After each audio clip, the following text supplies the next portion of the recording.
August 4th, 2026. Topic: Grace for the Fallen Ones. Bible text is found in 2 Corinthians 2 verse 6 to 11. Verse 6. Sufficient to such a man is this punishment, which was inflicted of many. Verse 7. So that contrariwise ye ought rather to forgive him and comfort him, lest perhaps such a one should be swallowed up with overmuch sorrow. Verse 8. Wherefore I beseech you that ye would confirm your love toward him. Verse 9. For to this end also did I write, that I might know the proof of you, whether ye be obedient in all things. Verse 10.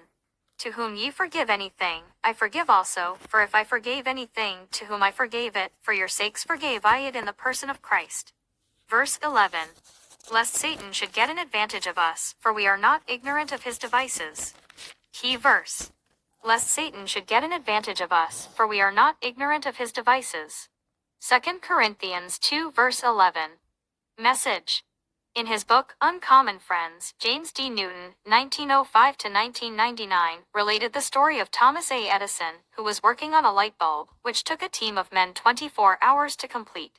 When he finished, he gave it to a young boy to carry upstairs. The boy held it nervously and mistakenly dropped it at the top of the stairs. The entire team took 24 more hours to make another bulb.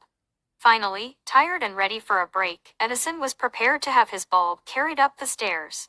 He handed it to the same young boy who had dropped the first one. That was a demonstration of true forgiveness. Apostle Paul, in today's text, showed similar forgiveness in the Corinthian church. The young man was involved in the egregious sin of sleeping with his father's wife. News of this incest and the associated scandal so grieved the apostle that he canceled his planned trip to them and wrote a stern rebuke, instructing them to excommunicate the offender.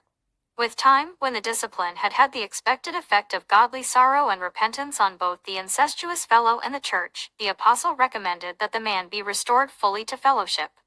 The penitent offender needed the forgiveness and acceptance of the church to assuage his agony and recover his spiritual confidence.